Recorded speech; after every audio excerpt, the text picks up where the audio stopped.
Se dio la censura de Heiner Alvarado con una votación que creo es la que tendría que poner un poco nervioso al presidente Pedro Castillo y a todos sus adláteres, ¿no? sus chalecos, que ya sabemos quiénes son, no los vamos a volver a mencionar. ¿Por qué? Porque finalmente se alcanza, es más, nos vamos por encima, 7 votos más de los 87 que se necesita para la vacancia. Es cierto, hasta Perú Libre votó a favor de la censura de Heiner Alvarado. Luego, el abogado ha presentado una acción de amparo, tratando de decir pues que se le ha censurado por actos que cometió siendo ministro de Vivienda y ya no por ser ministro de Transportes y Comunicaciones, que finalmente fue el cargo que ha abandonado. Pero bueno, tenemos la votación, los números... ¿Sí? Wall. ¿Aquí estamos? ¿Lo tenemos o no? No.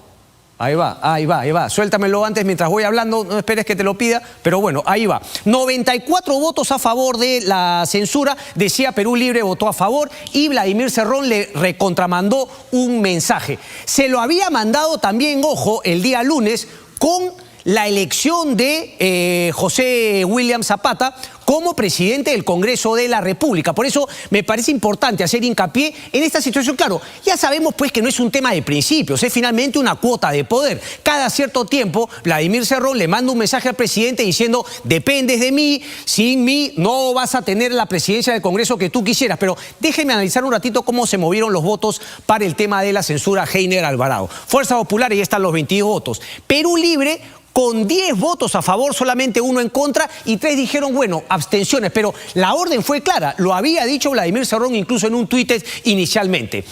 Acción Popular, 13 a favor de Heiner Alvarado. Ahorita vamos a hablar de Acción Popular, porque Acción Popular es una bala perdida. No sabemos a qué juega. Ahorita voy a hablar porque, ojo, Luis Aragón fue el candidato de Acción Popular para la presidencia del Congreso.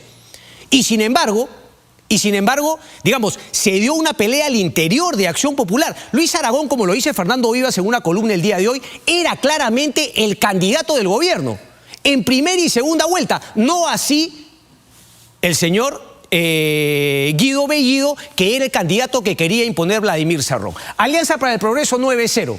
Alianza para el Progreso. En fin, bloque magisterial. Los votos, la mayoría de votos en contra. Renovación Popular, lo que se esperaba, 9 votos. Avanza País, 7 votos a favor de la censura. Perú Democrático, los 5 en contra. Podemos Perú, los 5 a favor. Integridad y Desarrollo, 5. Somos Perú, 4. Cambio Democrático, Juntos por el Perú, 3. Perú Bicentenario, 2 y 4. 94 votos a favor. ¿Esto se podría replicar en un caso de vacancia? No lo sabemos, porque aquí finalmente están los niños. Y los niños tienen otro juego. Obviamente se quiere sacar a Heiner Alvarado porque, digamos, ya era mucho roche, ¿no? Seguramente esperarán que quien entra al MTC y ahora quien ha reemplazado a Heiner en el Ministerio de Vivienda pueda seguir teniendo esas reuniones y seguramente los niños y otros congresistas más tratar de ganar favores para sus regiones, para sus distritos y posiblemente también algo similar a lo que vimos en Anguía con obras y seguramente con la posibilidad de una organización criminal, delitos, obras amañadas, etcétera, etcétera, que lo está investigando la Fiscalía. Por eso es que varios de los niños de Acción Popular tienen impedimento de salida del país. Muéstrame ahora lo de José Williams, porque yo quería dejar en claro ese tema. El señor Aragón fue el candidato de el presidente Castillo y obviamente de sus ministros. ¿Tienes la votación, por favor? Ojo que esta votación de la censura fue el día jueves, José, si no me equivoco. Y la elección de la presidenta o del presidente del Congreso, José William Zapata, fue el día lunes. Aquí solamente tenemos los números. 67 votos a favor de José William y Luis Aragón solamente logra 41 votos. Qué pena que aquí no están los votos finalmente de Perú Libre, pero aquí estuvo la clave. Claro, si le sumamos 41, 16, por ahí finalmente no llega, claramente no llega, pero este era un mensaje. Los 13 votos que vició Perú Libre y le manda el mensaje al presidente Castillo. ¿Cuál es la situación? ¿Cuál es la relación? ¿A qué juega Vladimir Cerrón? Yo voy a insistir que para mí solamente juega por una cuotita de poder que obviamente viene con platita, con, digamos, pagar favores electorales del pasado o de cara al futuro de la que serán las elecciones regionales. ¿Puede esto cambiar para el tema de la vacancia? Finalmente es una pregunta que se responderá más adelante, pero queda claro que ahora, actualmente, no existe esa posibilidad. Hay otro tema que quería compartir con ustedes, ¿no? ¿Qué papel está cumpliendo actualmente? Ahorita me muevo para que justamente se vea la pantalla, pero ¿qué papel actualmente está cumpliendo Guillermo Bermejo? Han habido varias columnas durante la semana respecto de que Guillermo Bermejo sería quien está moviendo los hilos en Palacio de Gobierno. Están ahí, ya sabemos, ¿no? Sala, Chero, ahora lo han vuelto a jalar también a César Landa, de eso vamos a hablar en breve, pero Guillermo Bermejo sería, digamos, el más capaz que juega un papel, si bien no es un sobón, como finalmente son los otros ministros, que queda claro que lo único que hacen es defender al presidente Castillo diciendo naderías y no se están ocupando para nada de sus carteras. Quien parece estar moviendo los hilos es Guillermo Bermejo. Prueba de ello fue el operativo que se armó con el famoso audio de César Acuña y Lady Camones, que terminó en la salida de Lady Camones. Dicho sea de paso, mal manejado por el Congreso de la República, ¿no? O sea, no debieron esperar que se le censure a Lady Camones. Pudieron haber hecho otra movida, ponerse de acuerdo, pero bueno, ya sabemos que el Congreso de la República es claramente parte del problema, pero me quiero centrar en Guillermo Bermejo y sus lugartenientes. Le va a encantar, ¿no?, que se le nombre. Sí, sus lugartenientes Atencio y Noblesí estarían manejando la PCM y claro, Aníbal Torres es solo un vocero de Castillo que ya sabemos su estilo, sale a denostar de este, de lo otro, y habla también nadería, ¿no? Se pica con Tutilimundi, pero claro, hay una nota en Hildebrand en sus 13 que muestra claramente las infracciones y los delitos que habría cometido el hermano con estas contrataciones en el Encenares. Ahí está, para que los conozcan, ¿no? Porque claro, parte del cogollo también de Bermejo fue este ministro Barranzuela que puso en el Ministerio del Interior y que también lograron captar a Debida. Y pusieron a Ricardo Soberón, ustedes lo recordarán, buen tipo, ¿no? Pero, o sea, pro cultivos de hoja de coca. No sé cuál sería su rollo, seguramente vinculado también al tema de la izquierda, una, digamos, bolivianización, si cabe el término, de la manera como se maneja los sembríos de hoja de coca en el Perú y que finalmente ha terminado con un aumento del número de hectáreas cultivadas de hoja de coca, algo de 81.000 hectáreas, y que termina siendo, pues, ¿no?, una pera en dulce para el narcotráfico. Porque ese tema de que no sea compulsiva, de que no sea obligatoria, de que sea voluntaria la erradicación de los cocales es un chiste y solamente puede esconder uno, o una complicidad con el narcotráfico directamente, o seguramente una especie de populismo para lograr tener una fuerza política a través de los votos de los agricultores que están en zonas cocaleras. Hubo no un operativo tras la difusión de este famoso audio de APP. Yo voy a insistir con el tema. Si a mí me llegaban los audios de César Acuña, yo no dudaba en publicarlos. Pero eso no quita la necesidad ahora también nuestra, es decir, de todos los periodistas ahora que finalmente se ha publicado, pero especialmente de Epicentro que nos debe otra parte de la historia detrás de cómo llegaron esos audios a sus manos. Porque claro, no me tiene que decir la fuente, pero me tendría que contar si es que hubo nuestro operativo, si es que Guillermo Bermejo está detrás de esto. Así que, a ver, principalmente yo espero que los amigos de Epicentro, hay mucha gente no valiosa, pueda contarnos esa otra parte de la historia que es igual de importante de lo que dicen en los audios. Y obviamente todos nosotros periodistas intentaremos finalmente lograr, pero esa historia me parece fundamental porque habla de la política y de quienes manejan los hilos detrás de la incompetencia conocida del presidente Castillo y de estos ministros, repito, que solamente se dedican a defenderlo, además de la boca para afuera, porque una buena manera de defender a un presidente, a un ejecutivo, a un gobierno, sería hacer las cosas bien en su ministerio, pero sabemos que no tienen capacidad para eso y que además les importa un pepino hacer las cosas bien en el ministerio, porque simplemente se sostienen siendo ayayeros del presidente de la República. ¿Qué fue lo que dijo Lady Camones? Desgraciadamente no quiere hablar con nosotros. Entonces, no, aquí no quiere venir ni pe ni pa, ni los blancos ni los negros, no quiere venir nadie.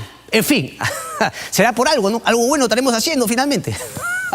Se me informó que Bermejo tenía los audios, ha dicho Lady Camones. Seguridad del Estado le comunicó el viernes 2 que el legislador de Perú Democrático tenía los audios de la reunión partidaria en la que participó César Acuña.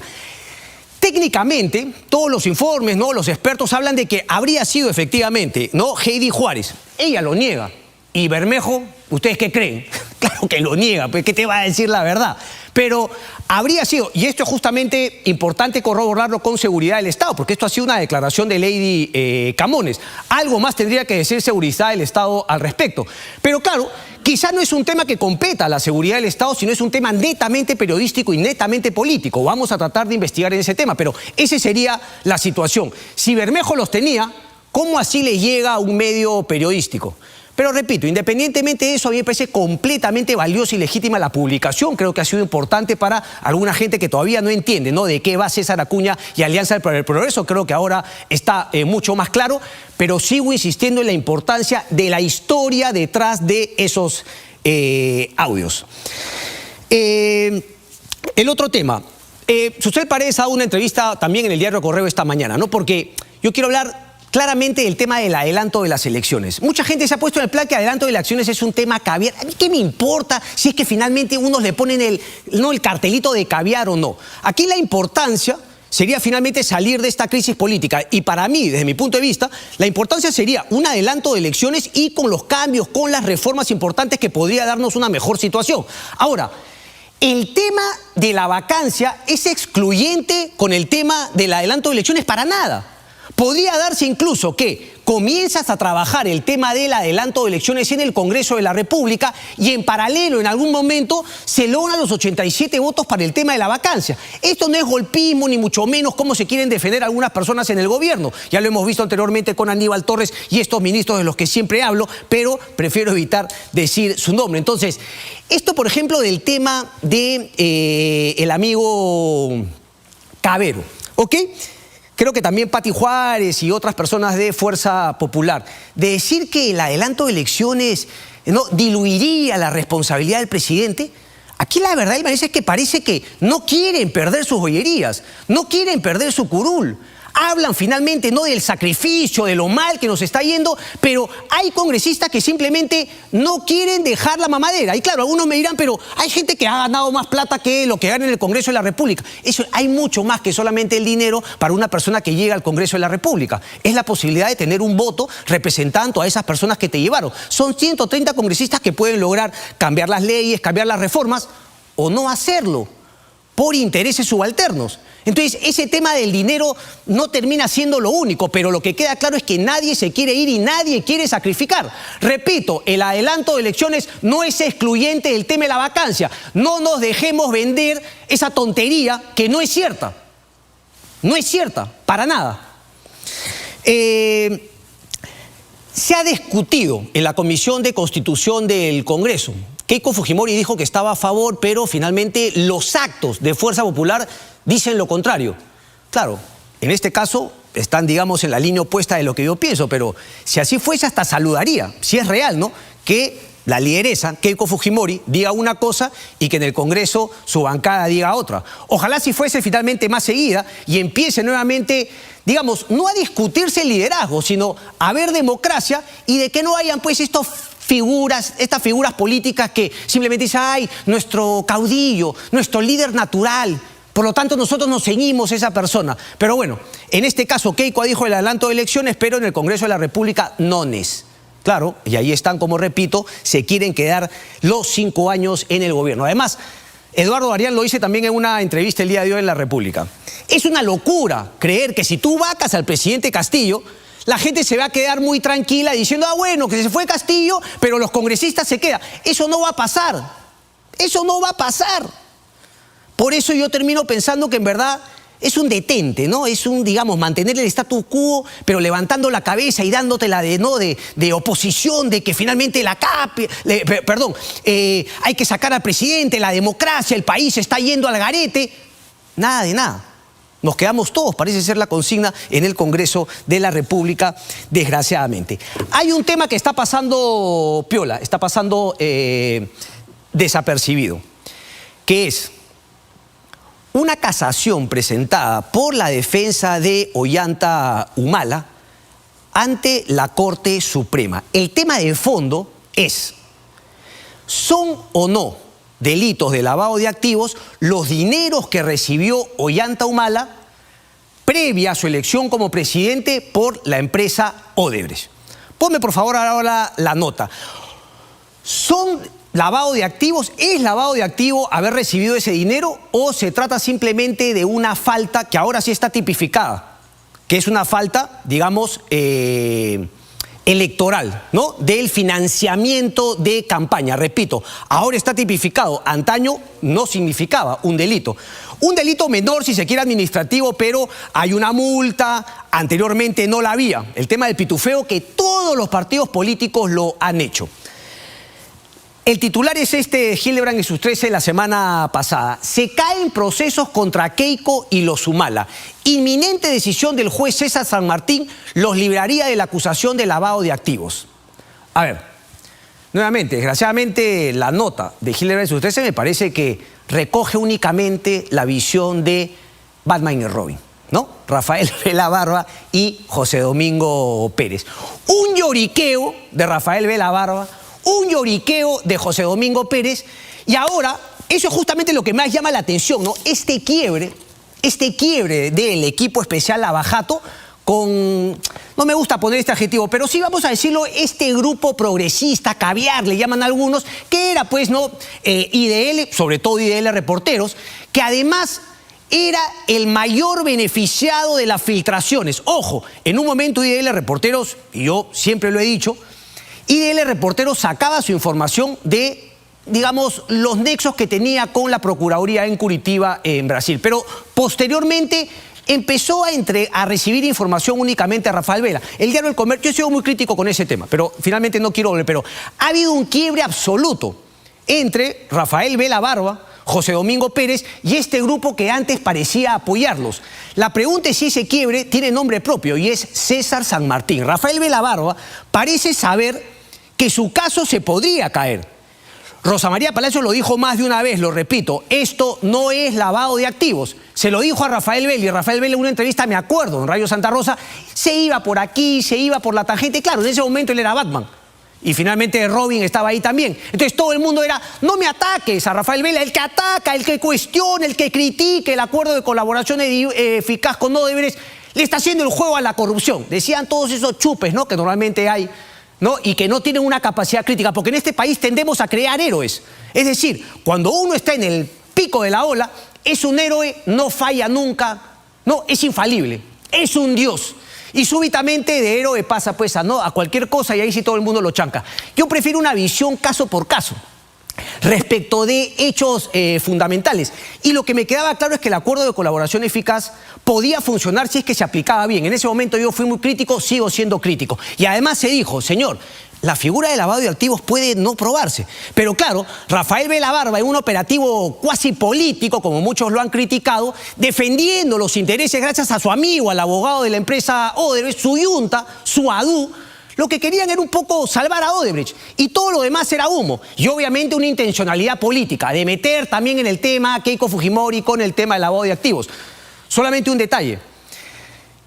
En el caso de Keiko Fujimori no está incluido, por ejemplo, el grupo Romero, Dionisio Romero, que habría aportado también 3 millones de dólares como el tema del lavado de activos. Entonces, ¿se puede decir que hay un delito precedente en los 3 millones que le dio a Keiko Fujimori Dionisio Romero? Éticamente, personalmente me parece un desastre que haya dado por lo bajo 3 millones de dólares, pero eso no una figura de lavado de activos. Había un delito por el cual se ganó esos 3 millones de dólares y se los dio a Keiko Fujimori para que los lave y luego se los regrese.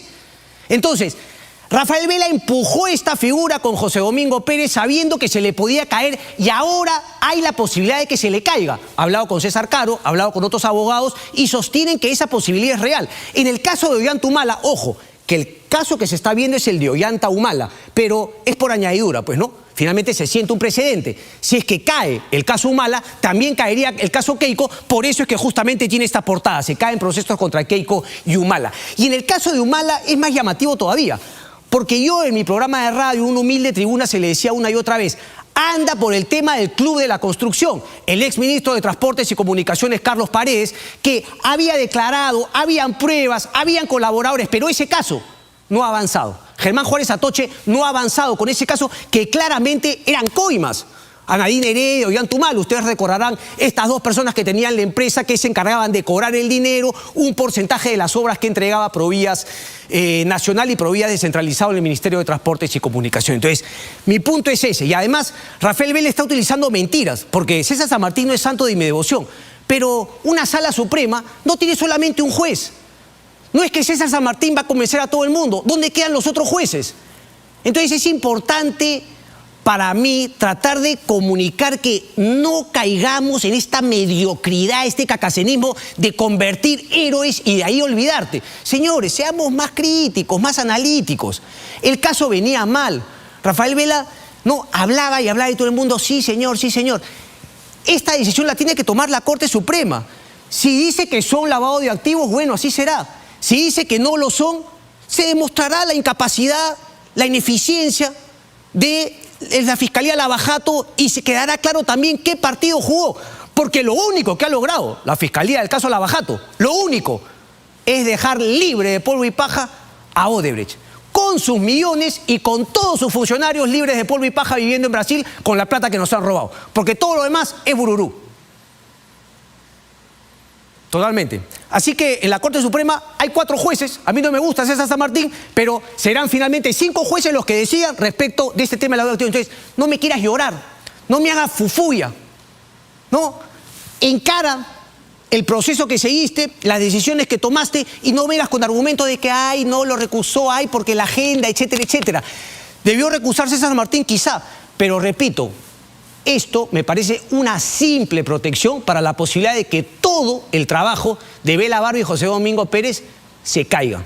Hay otros fiscales que podrían hacer su trabajo, como ese fiscal que decidió abrir otra investigación con Odebrecht y finalmente fue un día citado a la oficina de Vela, estaba el abogado de Odebrecht y le dijeron, tú no abres nada. Imagínense ese papelón. El fiscal Vela, sentado con el abogado de Odebrecht, diciéndole a un fiscal de su equipo que no habrá ninguna investigación contra Odebrecht, como lo manda y lo autoriza el acuerdo de colaboración eficaz que dice que era progresivo, que se podían sumar. ¿Por qué? Porque ese acuerdo y el trabajo del equipo Lavajato, que dicho sea de paso, protegido por la nueva fiscal de la Nación, Patricia Benavides. Nuevamente, Patricia Benavides está haciendo su trabajo con el presidente Castillo. Pero ¿acaso nosotros tenemos que saludar, convertir en heroína y no cuestionar absolutamente nada de la fiscal Benavides porque está haciendo su trabajo lógico respecto de las investigaciones por posible corrupción al presidente Pedro Castillo? No es así, viejo.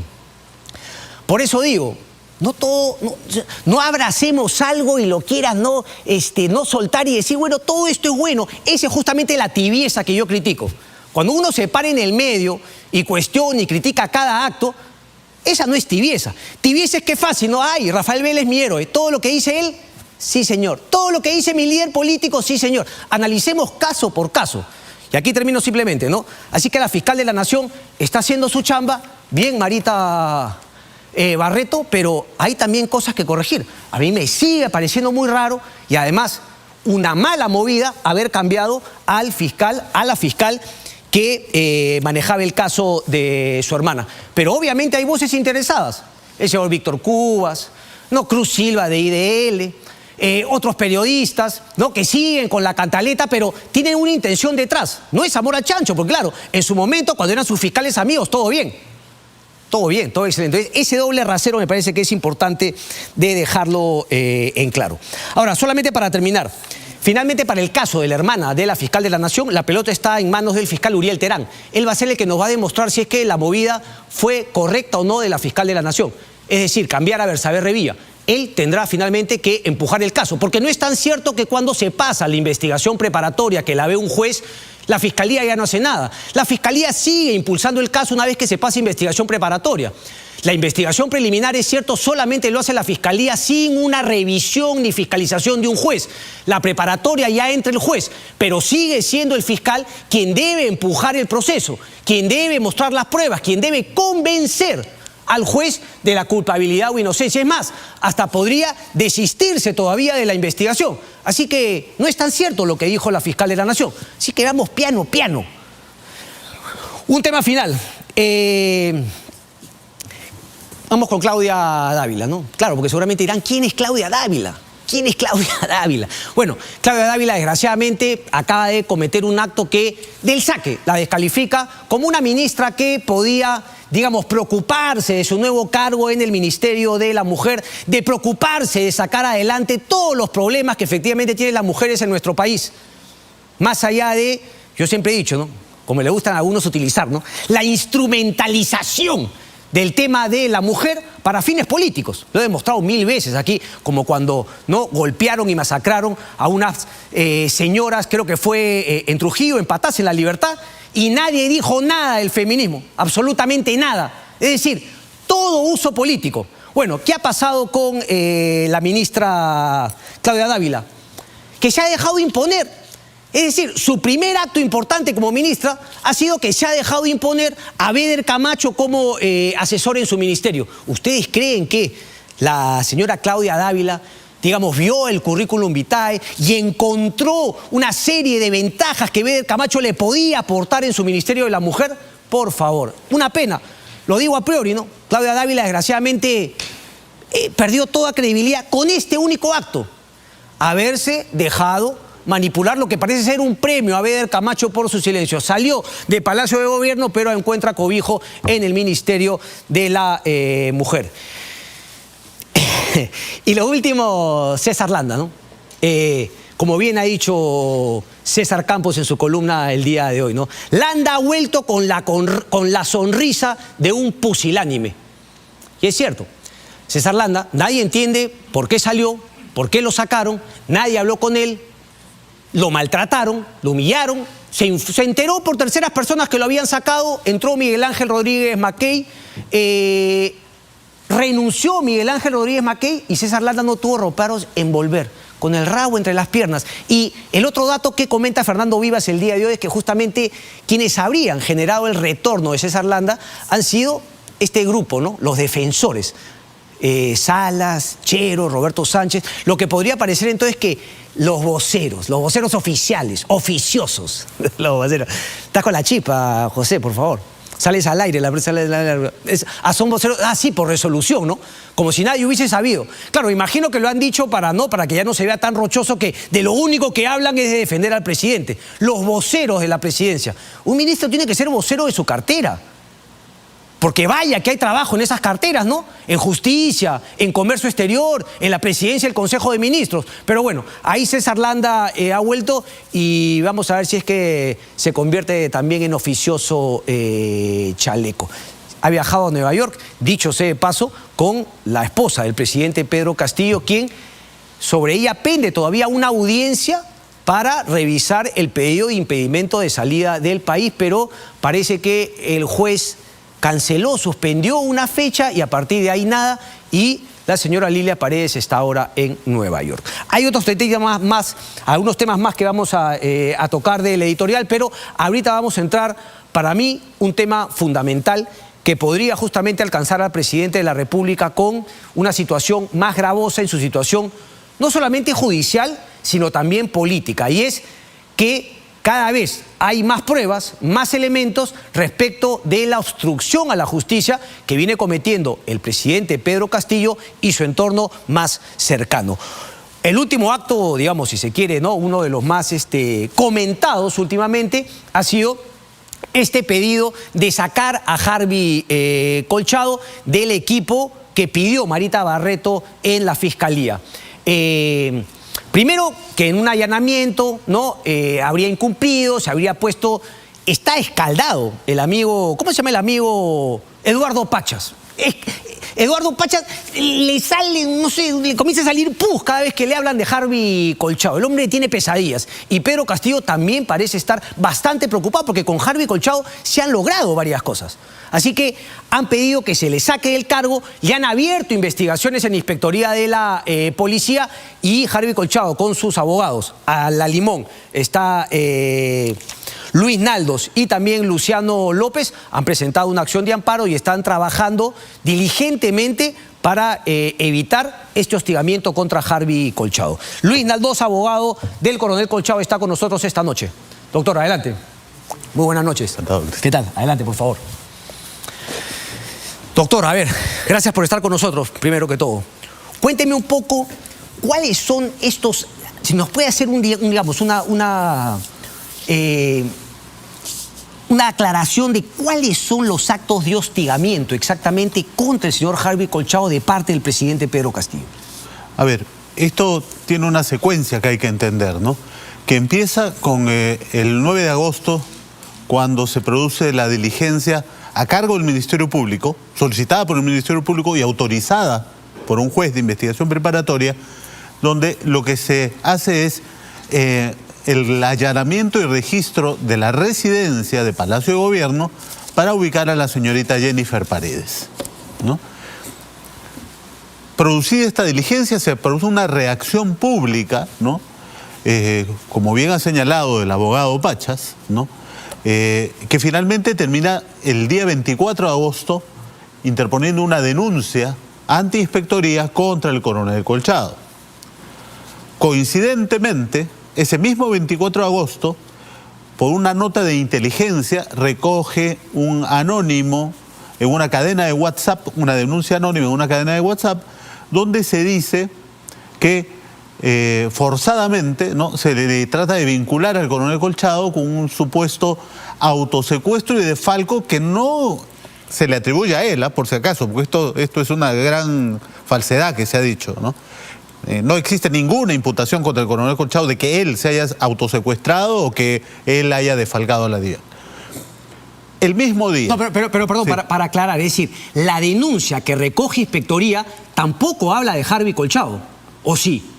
Que él se habría autosecuestrado. No, no dice eso. Por eso digo, lo que es que algunos medios se han equivocado y han dicho que, claro, la denuncia habla de que Harvey Colchado se habría autosecuestrado. Eso es falso. Eso es falso, pero la denuncia también parece ser falsa. ¿Qué papel habría jugado dentro de quién se habría autosecuestrado y qué papel habría tenido Harvey Colchado según esta denuncia anónima? Son otros efectivos policiales que sí efectivamente pertenecían a la DIVIAC, pero son hechos del año 2020. Ok. ¿No? Entonces, digamos, el vínculo que se le hace a Colchado dentro de esa denuncia anónima es que él como jefe debió haber estado al tanto del autosecuestro de estos otros efectivos. Lo que pasa es que Harvey Colchado deja la DIVIAC en el año 2019. Ok. ¿No? O sea, mal hecha además. No, muy mal hecha. Pero además recogida muy diligentemente, ¿no?, una denuncia anónima, que la propia norma del régimen disciplinario dice que las denuncias anónimas son admisibles, pero deben ser previamente calificadas. No, en este caso se admitió de plano, ¿no? Pero como digo, recojo, y la secuencia es el mismo día, 24 de agosto, que se presenta la denuncia por parte del presidente de la República. Ok, perdón que le interrumpa, porque hubo también algo llamativo, por decirlo menos. El congresista Pasión Dávila, si no me equivoco, también finalmente lo comenta cuando incluso no era público. Es decir, él sale diciendo, y también hay otra denuncia, no tiene idoneidad moral el señor Harvey Colchado para investigar. Es decir, todo preparado. O sea, parece que queda claro que se estaba jugando en pared también con una parte del Congreso de la República. Y esa es la secuencia a la que me refiero, Cristian, porque el 31 de agosto, cuando nadie, absolutamente ninguna persona, mucho menos el coronel Colchado, sabían de la existencia de esa denuncia anónima, el congresista Pasión Dávila sale, ¿no?, de manera, con aspaviento a hablar de esto, ¿no? Pero además faltando totalmente a la verdad, porque él dice: el coronel Colchado se ha autosecuestrado y ha defalcado a la DIVIAC, cosa que ni siquiera la denuncia. Es a partir de esas declaraciones, bueno, muy al estilo de Pasión Dávila, que claro, la gente confunde, ¿no? Porque la denuncia anónima ni siquiera decía lo que Pasión Dávila mencionó. Así es. Ok. A eso sigue en la secuencia, Cristian, por favor, el cambio en la alta dirección de la Policía Nacional. ¿No? Sigue a eso, ¿no?, los cambios dentro de la propia Dirección de Inteligencia del Ministerio del Interior. ¿Te das cuenta? Entonces, hay una secuencia ahí. Y luego de que se hacen públicos los procedimientos disciplinarios contra el coronel Colchado y la defensa sale a cuestionar, primero, de que esto es una interferencia prohibida por la Constitución, porque cualquier cuestionamiento, reclamo, observación a una diligencia judicial tiene que hacerse ante la autoridad competente, no ante una autoridad administrativa. Esto está claramente prohibido por la Constitución, ¿no? Cuando salimos a decir esto, ¿no?, y cuando salimos a denunciar de que el segundo proceso es una denuncia anónima, ¿no?, y que no tiene ninguna validez ni como fuente ni como información, ¿no?, lo que sucede es que sale este otro tema, ¿no? Nosotros el día lunes 12 en la tarde, ¿no?, nos reunimos con la Defensoría del Pueblo luego de dejar los descargos en la oficina de Inspectoría. Nos reunimos con la Defensoría del Pueblo porque queríamos saber cuál era la opinión que ellos tenían respecto a si existía o no una interferencia de poderes en esta situación. Cosa que ellos ya públicamente lo han dicho, que sí, que efectivamente en juicio de la Defensoría existe una interferencia de poder, lo han dicho. Y ese día, lunes 12, el coronel Colchado en esta reunión nos comenta dos cosas. Nos dice que se le ha dicho extraoficialmente que se le va a relevar del cargo de jefe de búsqueda, de jefe de la división de búsqueda de la DIGIMIN. Ok. ¿No? Que se le va a relevar de ese cargo y que a ese día, 12 de septiembre, no se le han liberado los fondos para las acciones operativas del grupo, ¿no? Esa misma noche... Una pregunta, cuando usted me dice que iba a ser removido, ¿no? Justamente de esta jefatura de la DIGIMIN, ¿verdad? Sí, la división de búsqueda de la Dirección de Inteligencia. Ok, ¿eso significaba que automáticamente también quedaba fuera del grupo de Marita Barreto o no necesariamente? No. Y aquí, y esto es lo insólito, ¿no? Porque quien haya planificado esto no calculó, creo, la reacción que iba a haber. Porque efectivamente, ese día, lunes 12, a las 7:30 aproximadamente, ¿no? El coronel Colchado recibe en mano del comandante Hidalgo Yen, que iba a ser su reemplazo como jefe de la división de búsqueda de la DIGIMIN, recibe el famoso memorándum 23. Él lo recibió, ese memorándum es cierto, existe, ¿no? Que decía que quedaba fuera. Y ese memorándum dice dos cosas, mejor dicho, tres. Dice: queda usted relevado del cargo de jefe de la división de búsqueda, dedíquese usted exclusivamente a su labor de coordinador general del equipo especial de apoyo a la Fiscalía, ¿no? Pero eso sí, me devuelve usted la documentación y todos sus recursos, ¿no? Eso es lo que motiva que esa misma noche la fiscal Marita Barreto salga enérgicamente a decir: oiga, esto es el colmo.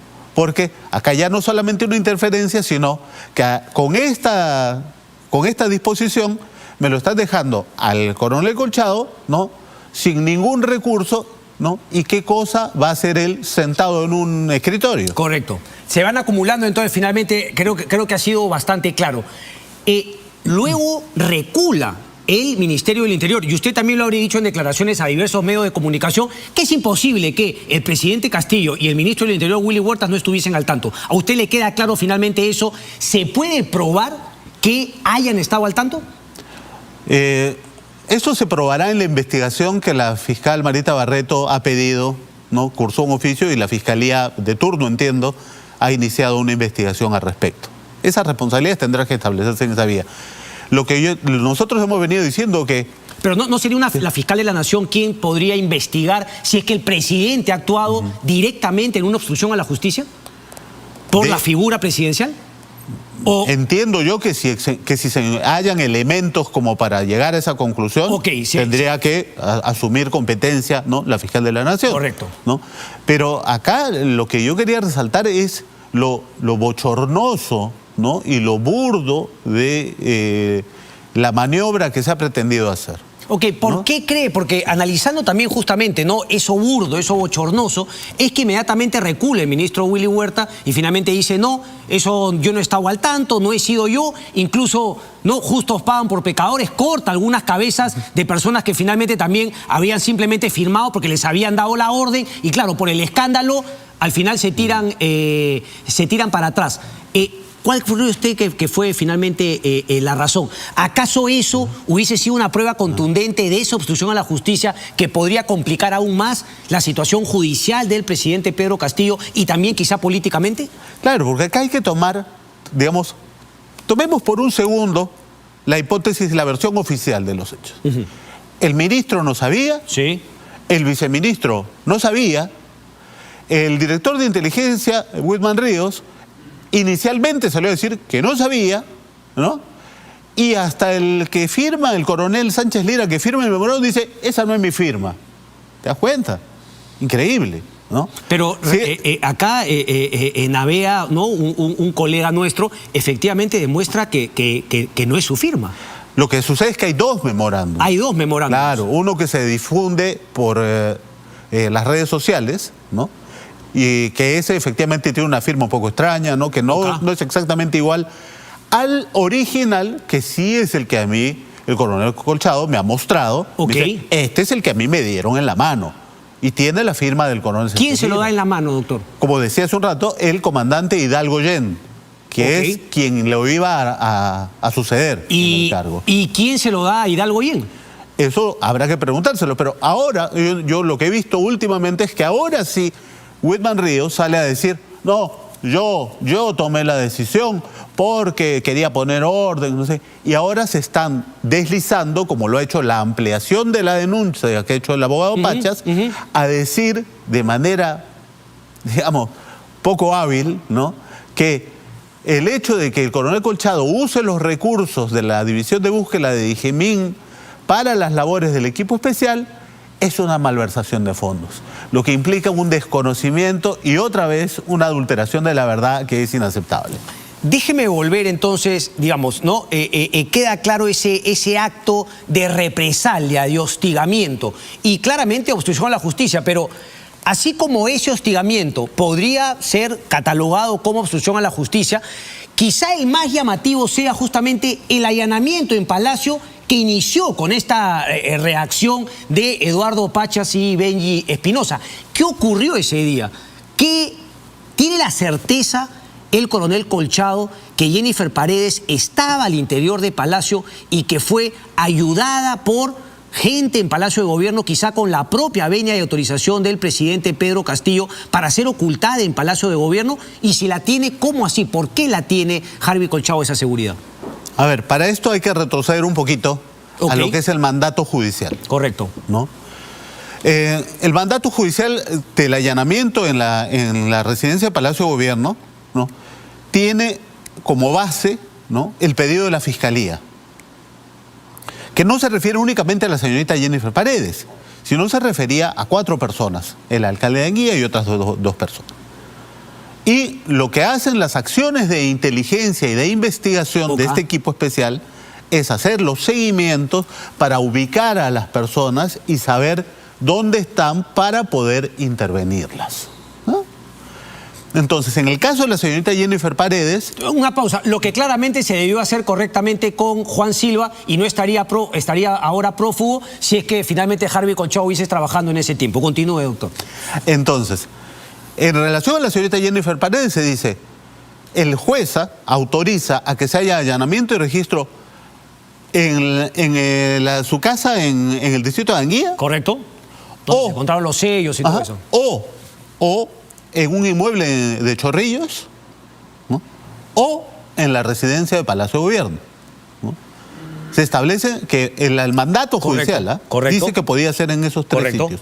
Y dice, y autoriza además el desherraje. Correcto. Y autoriza además, y dice además que persona que se oponga a la realización de la diligencia tiene que ser denunciada por resistencia. Pero hay una aclaración, porque si bien dan tres locaciones, queda claro que no eran excluyentes, es decir, no era que, en este estoy seguro que está Jennifer, por lo tanto las otras 2 ya no las allano. El allanamiento era para encontrar a Jennifer Paredes, pero también encontrar pruebas, documentos, como de hecho ocurrió. O sea, había que entrar a los 3 locales. A los 3. Ok, claro. O sea, y es así, ¿no? Entonces, digamos, el seguimiento de inteligencia demostraba claramente para su patrocinado Harvey Colchado que Jennifer Paredes se encontraba en Palacio de Gobierno. Y claro, los otros 2 allanamientos no fue que entraron a ver en cuál de los 3 está, sino que entraron a buscar documentación, pero la certeza era que Jennifer Paredes estaba en Palacio. Aparentemente esto se ha difundido también en los medios, ¿no? Hubo un seguimiento. Correcto. ¿no? Hubo un seguimiento y se... Por eso la certeza. Claro, ¿no? Por eso la certeza de que estaba ahí, ¿no? Entonces, se produce la diligencia, pero hay que entender, y esto es importante que la opinión pública lo sepa, porque hay gente que habla cosas que no son exactas. Se dice, Colchado, se dice como que el coronel Colchado es después el protagonista y el que dirigía todo. Eso no es cierto. La propia mandato judicial dice que es el fiscal provincial el que dirige. Correcto.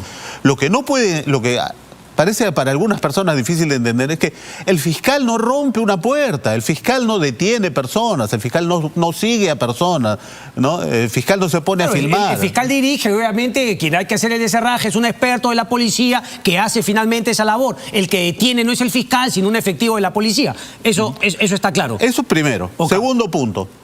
Todos los abogados litigantes sabemos que en una diligencia se levanta un acta Y todos los abogados sabemos que tenemos derecho a consignar, o sea, es decir, a anotar en ese acta. Claro, se levanta el acta que lo escribe el fiscal, ¿verdad? Y la policía. Sí. Y el abogado puede decir acá, bueno, sí, este es el documento, pero yo hago una anotación acá, no estoy de acuerdo. Y es más, cuando es una diligencia larga como fue esta, yo en un determinado momento se pone, en este momento el abogado fulano de tal deja constancia que tal cosa, ¿no? Y los fiscales además están obligados. Sí, pero entonces, ¿qué fue lo que pasó? ¿De dónde sale la denuncia del señor Pachas de que se rompe, de que Harvey Colchado rompe un acta?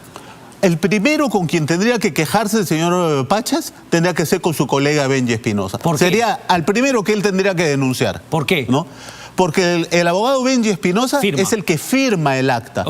Y en el acta de allanamiento y registro no se consigna ninguna de las cosas que dice la denuncia firmada en primera persona. A su estilo dice que después se puede añadir de que son dos partes, dos abogados distintos, etcétera, etcétera. Pero habría tenido que consultar finalmente antes de firmar. Pero entonces, ¿es completamente falso que Harvey Colchado rompió algún documento, algún papel, algo? Esa es la denuncia de Pachas.